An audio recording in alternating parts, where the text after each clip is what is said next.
7:07, Nashville's Morning News on Super Talk 99.7 WTN. Welcome on in. It is Thursday, October 12th. Congressman Scott DesJarlais is joining us on the Newsmaker Hotline. I know, Congressman, are going to have to put you on the payroll. You're on with Brian Wilson yesterday during the drive in the afternoon, talking about the debate going on Capitol Hill within the Republican Party, talking about who should be the Speaker of the House.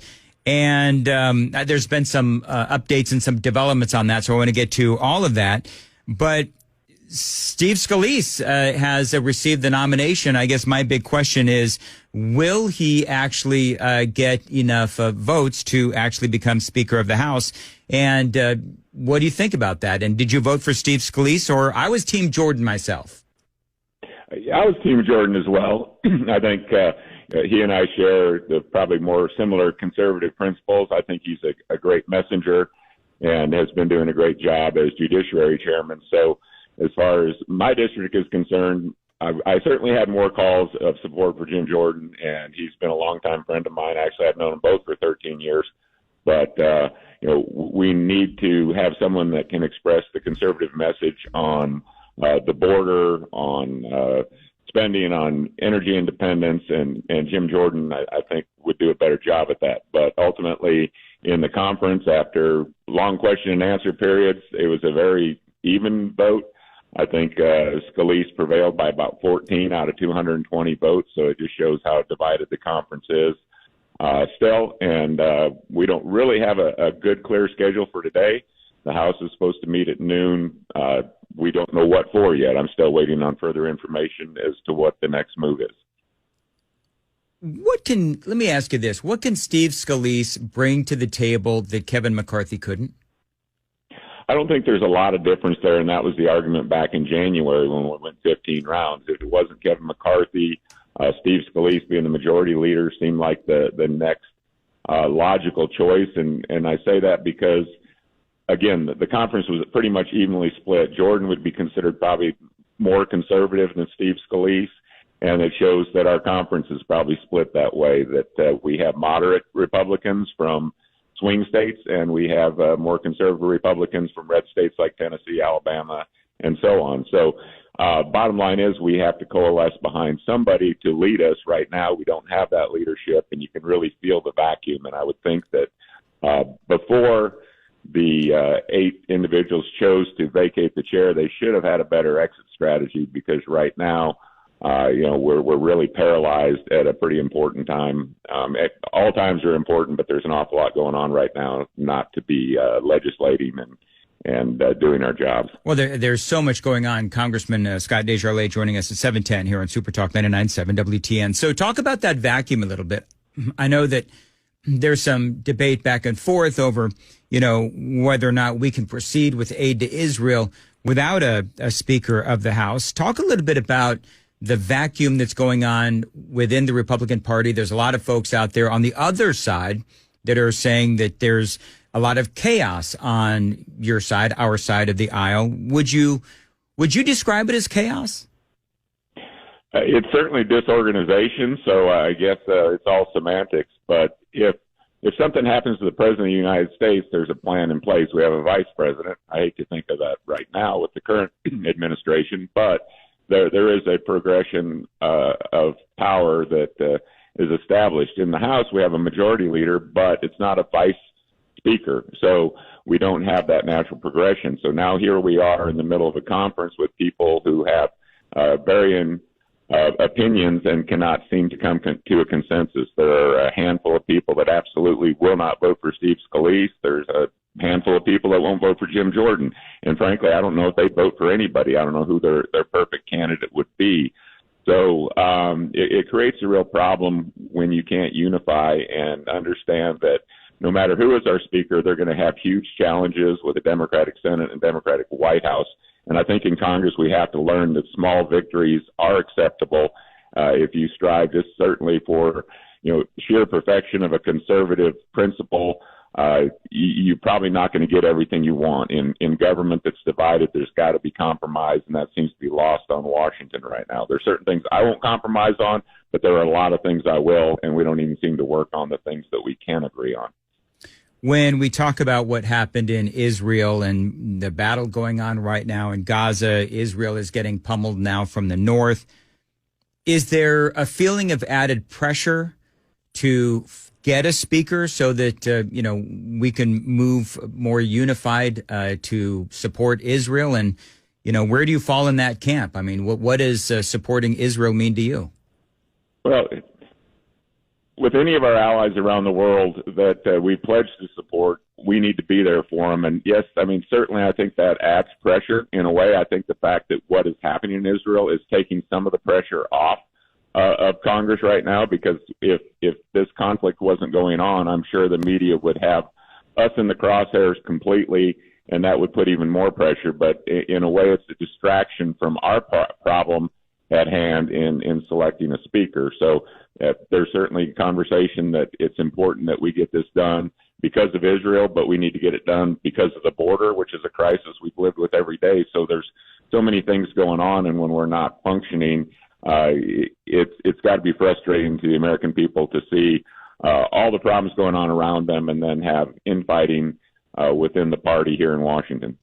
We've got Republicans calling for, I know Tom Cotton was one on the Senate side, who are calling for this $6.5 billion to be, refrozen, if you will. And, I've been talking about this all morning long. I've been speaking about this really since Monday, so I don't need to over-explain it to the audience yet again. But I would assume, Congressman Scott DesJarlais, that you would agree that this $6.5 billion should be refrozen, although Andrew McCarthy was writing this morning that money cannot be refrozen. I mean, it's already, Qatar's already got the money, and they're going to give it to Iran. I mean, is there any solution to that $6.5 billion?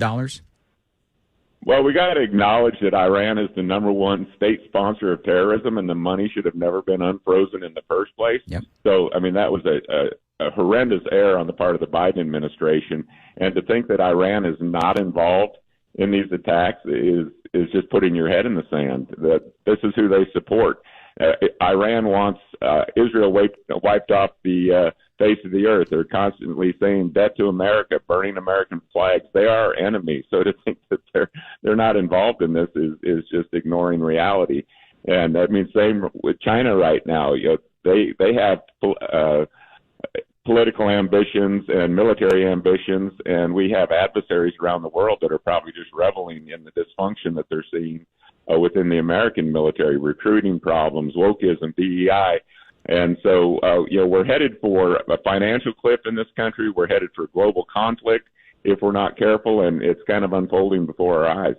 I know that, and everyone agrees who listens to this radio station, that this administration, they seem absolutely clueless and tone deaf. And it, of course, begs the question when you hear John Kirby say that they can't connect Iran to these specific attacks, even though the Wall Street Journal has reported that the Iranians have been approving of that specific attack. As a matter of fact, their own military helped train Hamas in the planning of this attack. I mean, that's at least what the Wall Street Journal is reporting. Do you believe that the administration is telling you the truth when they say that they can't connect Iran to these attacks? Because this is the same administration that knows damn right well that the border is not secure, but they told us the border was secure for 3 years now. Yeah, I don't know if it's a strategy of appeasement. I'm not sure American people wants to go to war with Iran right now, but you also can't ignore the fact that they are not our friends, and they certainly are involved in sponsoring this terrorism. That takes money, and so you can put two and two together. They can pretend that this money it can't be used for anything but humanitarian reasons, but I guess that would free up other Iranian money to continue to support terrorists. So however you want to look at it, I think it's an ignorant stance. What's going on in Israel, that attack was horrific. I was listening to your show earlier, and you were discussing the various horrors of war. And clearly, this attack was designed to terrorize. When in modern day warfare, it's usually soldiers fighting soldiers, and we've worked hard over the years to not involve civilians and to try to avoid civilian casualties when we take military action. But when you do behead babies or that you do rape women and you videotape that and you parade them in the street, that is designed to terrorize. I mean, killing is killing. If you send a bomb into an apartment building and there's a daycare and all the children are killed, that's horrific. But when you're purposely trying to create visuals to terrorize, that is a different type of action. It's like what ISIS was doing. Well, people forget that Trump went in 2017 and systematically basically destroyed ISIS through Syria and Iraq. And don't think for a minute that there weren't civilian casualties. It wasn't reported the way this is being reported because it's so sudden and so focused. But that type of behavior is terrorism, and so going after Hamas and rooting them out of the Gaza Strip is the right thing to do, just like we had to get rid of ISIS. Now, when you're in a condensed area with a high population, it makes it more tricky. Palestinians that are under Hamas control that don't want to be need to flee to Egypt or somewhere. Many Ukrainians left to Poland when the war started. So, we've had 7 million people come across our border.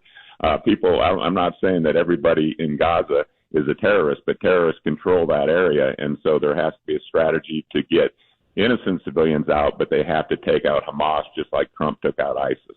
Well, and it's funny, Congressman, that you say people forget that Trump took out ISIS. This audience and yours truly, we have not forgotten. Clearly, you have not forgotten either. But you're right. The media certainly has forgotten. And the Democrats don't even want to remember what Trump did to systematically take care of ISIS.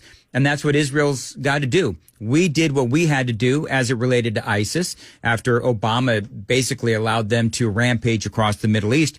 Trump came in and he did what he had to do. And we got tough, and we needed to be tough, and we took the gloves off. That's what Israel is doing right now. And if there's going to be civilian casualties in Gaza, everybody knows that. And it is incredibly sad because there are people there in Gaza, I'm assuming, that don't support Hamas. But unfortunately, they're going to be caught in the crossfire. And that's what Hamas did. That's not what Israel, I'm monologuing, I apologize, but that's what Hamas did. That's not what Israel is doing. Israel has to do this to protect their own people from the horrific nature of what Hamas, did in these attacks. And we'll have to leave it there. Is there anything else that we've got about a minute left, Congressman? So many things I want to, speak with you about, but I've only got a minute left. What's the most important that we haven't discussed as of yet? Well, I mean, circling back to where we started, I hope today that the conference can come together and we can get a speaker elected and move forward. It's not going to be a perfect speaker. There's no such thing. They're not going to please everyone. But we've got to be able to function as a Republican Party. I really worry about our nation if we don't get an administration in place that pays attention to what's going on in our own country and around the world. There's so many problems facing our nation, and I just really hope that we can come together so we can address these problems.